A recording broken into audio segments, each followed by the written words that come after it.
Thanks for tuning in. We are glad that you're here with us.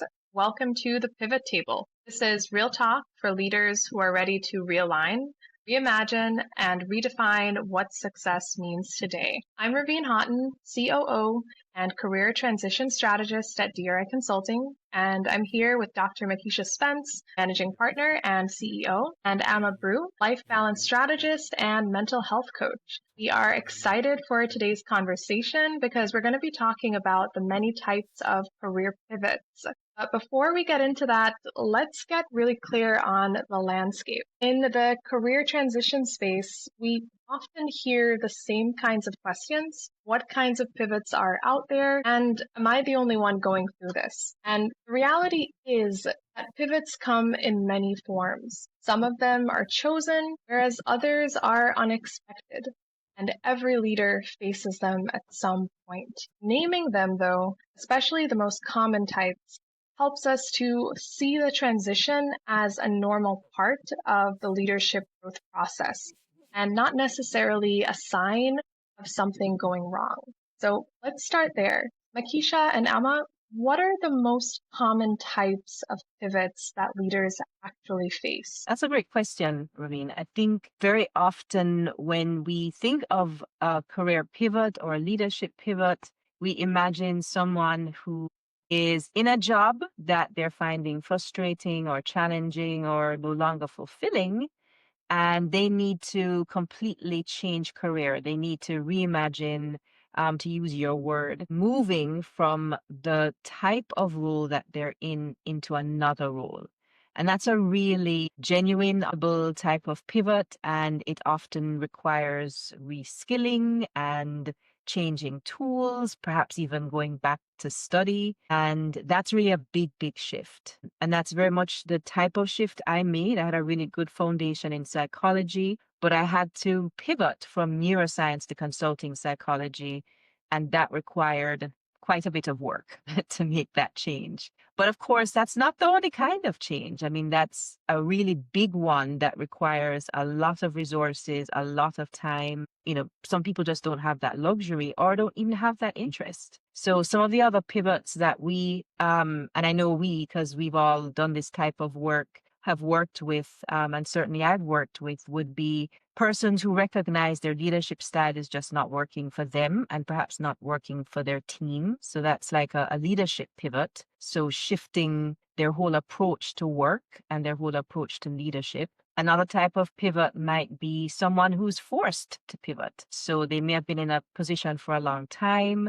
They love the organization. They probably love their job, but because of layoffs, because of organizational changes, they're required to find something new. And what we tend to see is persons who have been in a role for a really long time, they can't just step into another position. Times may have changed, expectations and skill requirements might have changed. And so that pivot looks like, in some ways, building on past experience, but also recognizing that there's going to be a need for some type of development in terms of skills. And then another one that comes up, which I know Amma can definitely relate to, is that parenting one, both in terms of the work that you've done, Amma, and also your own life experience, the parenting pivot. So, being in a situation where you might have very, very young children, that's going to require a particular type of focus. And then as they get older, perhaps you're pivoting into another season in terms of how you approach work.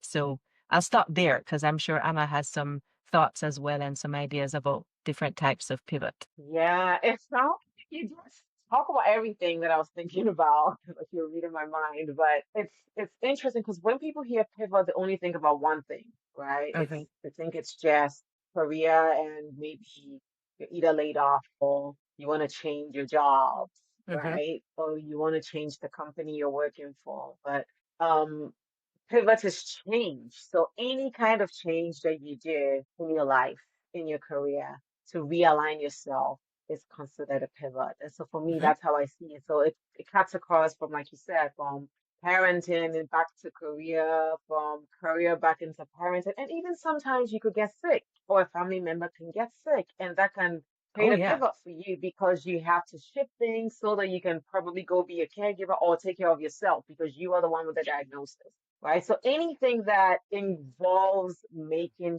change, whether big or small, is a pivot for you. And it's different for everybody because we're all different and we all have different life circumstances and life situations. The key thing is being able to recognize it when it's time to make a change or when it's time to do a shift. And that's what's really hard for a lot of us because we get caught up in everything we're doing and we're in survival mode and we are not able to notice that, hey, it's time to stop, pause, and reassess. Right. So that I'll say that's a little below. I'll add to everything you said already. That is a really important observation. Getting to the point of recognizing that a pivot is necessary. The other piece of it is recognizing, yes, I need a pivot, but then figuring out, well, how am I going to do it? What are the steps I can take? How do I move from where I am to where I need to be? How do I even figure out where I need to be? How do I discern what I want that pivot to look like? And that requires work. That's not kind of a weekend project. It's not something you can snap your fingers and figure out, but it is something that requires intentional focus and investment. And I think also recognizing, even if your desire is a much bigger pivot, are there smaller pivots you need to make to get there? Because it may not be possible to do the full change right away. So one thing we can all agree on is that every pivot looks different, but each of them requires a certain degree of intentionality and also resilience to go through the steps to actually get to the other side. And also a certain amount of reflection too, starting from the bigger picture, which might perhaps be who will I be on the other side of this change? What outcome am I aiming for? And then what are those steps that I can take to get there? So if the different types of pivots really vary, then the experiences of them does too. And some career pivots might feel very exciting, but others can really stretch your confidence. For example, a pivot that has to do with shifting your leadership style. Perhaps you're managing a new sort of team, or you're shifting to a different type of organization that has a culture that you might not be used to, or you could just be really excited about trying out for the first time. This may require a certain degree of vulnerability because it asks you to show up differently. There's also retirement pivots that could bring a sense of relief, but could also spark questions like, what's next? What does this say about my identity or my sense of purpose? Each type of pivot has its own texture, essentially, and also its own element of uncertainty about where to begin and what may come next. So, next question that I have for both of you is, how does each kind of pivot feel different, and what makes them challenging? For me, I believe that it's not different for any of them because from my experience personally and even as a coach, because I do a lot of transitions coaching, right, Mhm. with my clients. And I've come to see that even when the pivot was asked for, if it's a pivot that you want, it's still hard. Because the thing about pivots is that you are shifting and you're growing and it's a transition process. It's change and change is hard. Whether you wanted it, whether you didn't want it, whether it's something that you're living through because of in the top or whatever it is, it's change and change is not easy. So for me, one thing I always say is that it's not easy because it's like you are in one boat and you jump out of the boat into the sea, trying to swim into the next boat. And it brings a lot of uncertainty. It brings a lot of self-doubt, questioning yourself, confusion on, so there's so much that comes up because even when you know clearly the boat you're trying to swim into, Mhm. right? The waves are high and low and high and low. It's not a perfect smooth journey because no pivot can be easy. Even when it's a promotion that you applied for, you get into the role and you realize, I guess I have to grow into this. Oh, there's a lot I need to learn to get used to this new norm. So for me, I wouldn't say any kind of pivot is easier than the other. They are all the same. They might have different circumstances, but it's change and it's transition to everything that a person can do for themselves or the only great service a person could do for themselves is if they could get the support. Because sometimes when we try to do it by ourselves, then it feels very overwhelming because we are in the sea trying to swim. Imagine if you had somebody who was guiding you to go left and to go right because you can't really see your way. In your head, you know the picture, but you're in it, right? So I'll say that will be one thing a person can do, probably to support themselves so that it's easier for them. But overall, change is hard, change is not easy, but with the right support, then it's easier to navigate it. So that's what I would say about this. And I think one of the things that we are very familiar with is the ways in which feelings can derail what is for some or what people believe to be a logical and linear process. And it just never is. And so the first piece is recognizing that the feelings have a place, whether it's fear, whether it's anxiety, whether it's frustration, whether it's anger, whether it's disappointment, all of those feelings are part of that whole messy process of recognizing that the pivot is necessary and then figuring out what am I going to do with all of this. So it's not, only that sense of I do want to do something different, but also that sense of in this comes all of the feelings, the emotions, and it's processing those and helping to distill what does this mean. We love to talk about imposter syndrome, for example. So many of us have dreams about doing something different, about stretching ourselves, about, flying out of that gilded cage that has held them prisoner, the habits, what has become comfortable and normal, don't realize that it's going to require a lot of work, a lot of focus, a lot of intentionality, a lot of support, and it's the small steps. Ultimately, it's messy, and that's fine because that's life. So I agree with you that there is a lot of similarity from one pivot type but to another. I know in terms of people I've worked with, think of, for example, one case of someone who had worked for a long time in the public sector, and she and her husband decided, we're gonna start a family, we're gonna adopt multiple children.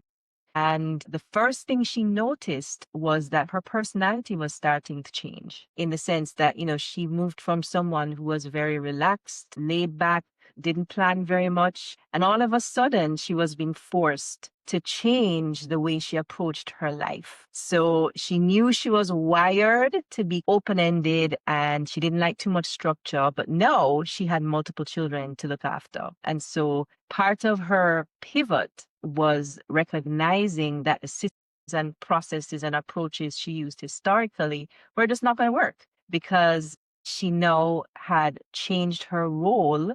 And therefore, even as she maintained her career and that style was working really well in her career, it was not working for her family. So that type, helping her navigate that change was helpful. And then another, and it was hard because she was essentially going against the grain of her personality in some ways. And she had to balance her love of spontaneity. She couldn't suppress it because that's who she is, but she had to put other systems in place that helped her to make that pivot into parenthood. And another case I think of is a senior executive. We were asked to come in to work with her because she was just failing at something she was brilliant at before, and her team was concerned. Her boss was concerned about how she was coping and how she was navigating different aspects of the role. And in talking with her, we did psychometric assessments.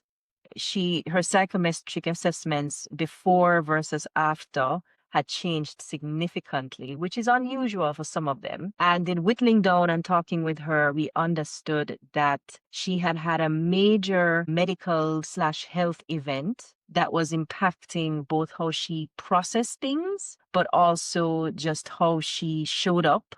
It affected her confidence. And so her life event, and Amma was referencing this earlier, essentially destabilized her sense of confidence in her ability. And so she had to then rediscover who she was, rediscover the strengths she had. She had to make a pivot that allowed her to acknowledge the traumatic situation she had been through, but also to restore the skills that she knew she already had. And so the pivots can just look really, really different for different people, even though that sense of awareness is the same in terms of I'm figuring out something is not right here. And that need to invest in finding clarity and then putting the things in place that help to make that pivot a reality. So I think it's both and it's the continuity, the similarities between experiences, but also what's idiosyncratic about each person's,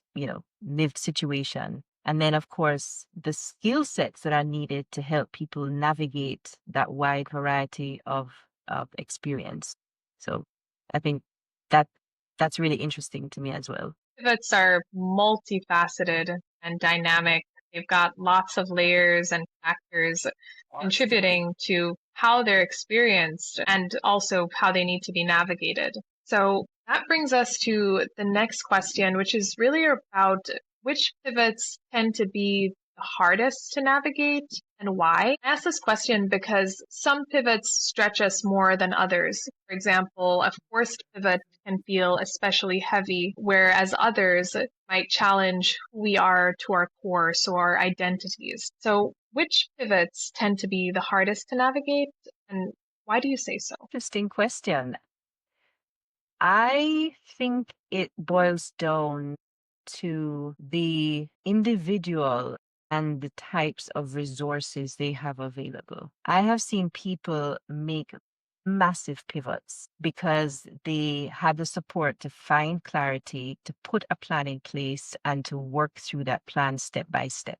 They had mentors, they had peers, they had supportive community, they had family who were behind them. And so it meant that they were able to have the space to take that step and to make it happen. And then I've had leaders who really just had to make, comparatively speaking, small pivots, maybe a tweak in their style, something to do with their own confidence, and they faltered because they didn't have the resources. And in some cases, those resources are internal. They did not have the resilience that they needed.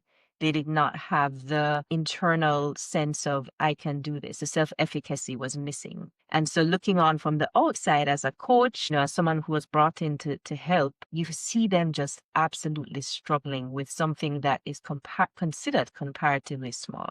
So I think the type of pivot is not so much the issue. It is the resources that the individual has at their disposal to make the pivot happen. So one person may find one type of pivot really easy, and that same person could find another pivot really hard. It just really depends. And then, of course, where the individual is in their life cycle matters. The energy they can bring to that pivot, it's still linked to resources. Do they have the energy? Do they have the capacity to make that pivot? So all of those things come in, but I think the nature of the pivot is less important than the resources the individual actually has access to. Would you agree, Amal? Yeah, I totally agree because the resources are very important. Because I have also in my work seen people who are going through simple things, things that with the help of a coach or a support person or a mentor, within a couple sessions, they could figure it out and get unstuck and move on. But they choose not to, and then they have to battle with it alone, and they're up in their head. And then, like I said, when you're going through a pivot, there's the self-doubt, there's the question yourself, there's a confusion, and then it becomes a whole 2 year cycle of trying to figure it out, right? So I think that it's a matter of what resources or what kind of support system are you creating for yourself when you're going through a pivot situation. And I think another thing is also mindset. What mindset do you bring to this? Especially in pivots that you didn't plan. Let's say you got laid off, you got fired, maybe there's a loss, or you got sick, or something that was unexpected. You didn't put yourself in this situation. Because I find that your mindset is also very important. A lot of people go into denial. A lot of people go into just sulking. Yes, we want to validate how we feel, especially about unexpected pivots. but are you in a place of radical acceptance, right? Have you accepted the reality that, hey, it is what it is, it's happened. How do I let go of what I've lost? And how do I step into my power and surround myself with the resources and the tools to move forward? So mindset is also very, very important here. I think a lot of it starts up here, right? How you're viewing it, your perspective, your perception, and how you are allowing yourself to accept help and not seeing the help as a failure. Because some people think that if I need help, then it means that I failed. I should be able to figure it out. Again, back to mindset, right? The stories we tell ourselves, the limiting beliefs in the story. So, what story are you also telling yourself? Because the way you view it and the stories you tell yourself also goes a long way to impact how hard or easy your pivots are going to be. So that's what I want to add to this. And as you said those things, words that popped into my head were optimism. So is there a sense that this is achievable? I can envision this happening. I can actually look into the future and see myself in this new place, in this new space, in this new position, in this new role. That optimism is really important. And then the other piece is accountability. Because, we often have cheerleaders, and those cheerleaders will say, I know you can do it. I'm here for you and I'm going to support you.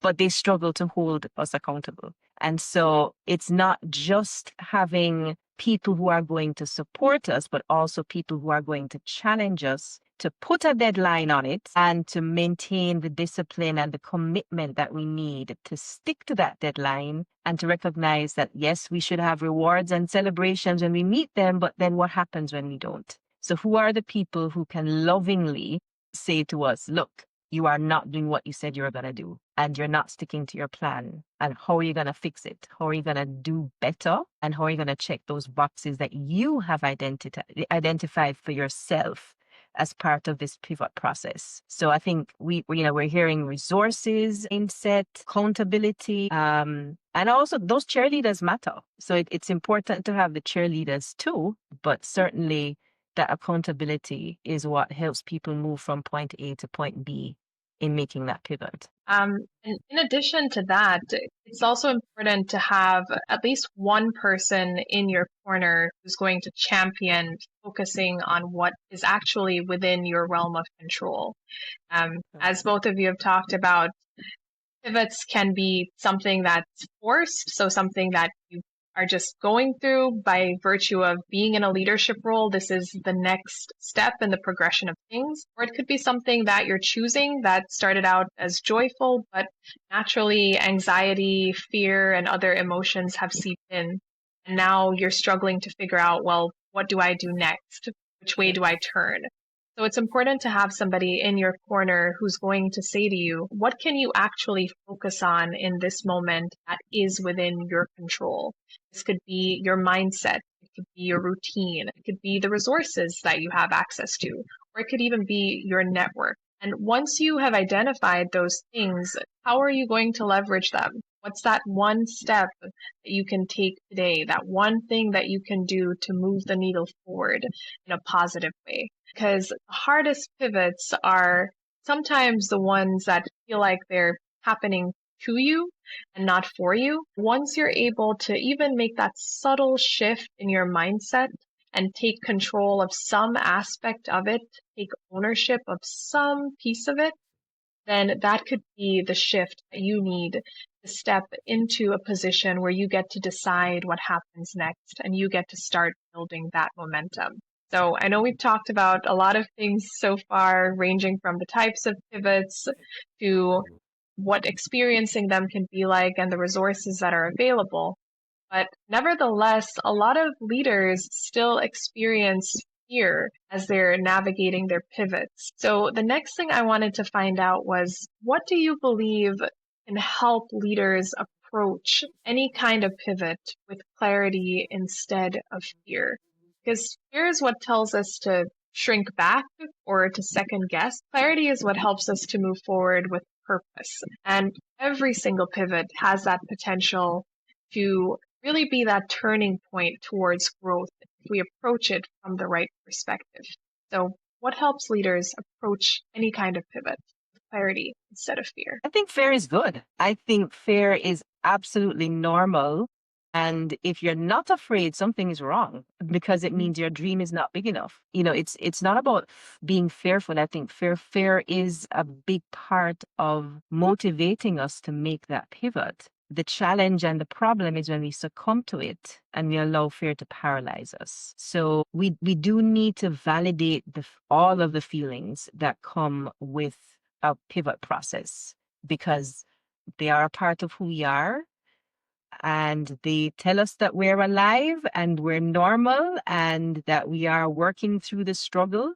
I think it's becoming stagnant and allowing that fear to completely paralyze you that is problematic. So I think working into the pivot in spite of the fear is more important than believing you should or can eliminate the fear. And I think perhaps where clarity comes in is interrogating the fear and saying, well, what is it that actually is frightening me in this? Is it that I'm going to let people down? Is it that I'm going to look stupid? Is it that I am going to lose money? Is it that, what is it? Is it I'm going to lose recognition? Is it that people are going to look at me funny? What is the fear? And I think if we can encourage people to just get into it and analyze it and figure it out, it's not going to necessarily go away, but by understanding it and having clarity around where that fear is coming from, it then becomes easier to take the next step. And I think the other piece of fear, which is really helpful sometimes, is recognizing that we are not immortal. And so when we appreciate that we are not immortal and want to make the most of the life that we have, that can also motivate us. That sense of seeing the future through the lens of legacy. So what am I going to be remembered for? Am I going to be remembered for somebody who stayed in the realm of the comfortable? Or am I going to be remembered as someone who stepped through my fear into a completely new, different, and self-designed future that brought me joy? What is it that I'm going to be remembered for? And so that also can motivate us, that fear of living a meaningless, purposeless life that, at the end of it, it's like, I didn't do what I really wanted to do. Doesn't mean you didn't have impact. And it doesn't mean that you didn't make a difference, but did you live a life fully embracing the things that brought you joy and that made a difference in the way you wanted to? And I think that, Raveen likes to talk about, success is self-defined. We do get constrained by how the world defines success. But at the end of the day, we have to figure out what that looks like for ourselves. And so moving through that fear to find out what that is really important. Is there anything that you want to add or any thoughts that you have on how leaders can approach pivots with clarity despite fear? Yeah, and I'm right on it with Makisha. Fear is just feeling, and it's not a feeling to be pushed away or to be pushed down. It's a feeling to be acknowledged and validated for what it is. It's just a feeling letting us know that whatever we're doing is impacting us that way. But then what do we do with it, right? And how do we not let the fear stop us from stepping into our next? And another thing I also want to add is going with progress, not perfection. Because a lot of leaders are very high achieving people. And so when we're going through transitions, we are so caught up in the big picture of what it should look like at the end to the point where we cripple ourselves because the picture is usually really big, right? And so it's so scary. So one thing I always tell clients is, yes, we know what we want it to look like when we get there. But how about we focus on progress? Tiny baby steps towards it. One thing, when I was little, one thing my mom used to say was Rome wasn't built in a day, right? And if I give you a huge piece of pizza, I don't expect that you're going to shove the whole thing in your mouth. You're going to eat it one slice at a time. And even with one slice, you're going to eat it one bite, one tiny little bite at a time. Right. So in transitions, we want to really not go with the big picture, perfectionism, all or nothing.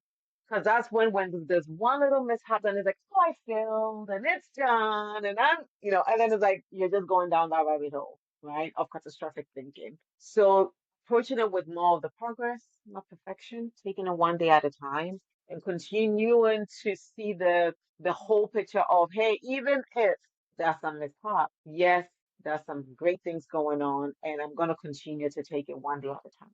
So that's what I would want to add to it. That very true. Clarity and purpose don't erase fear, but they give you the courage to move forward anyway. Well, we definitely want to hear from our viewers.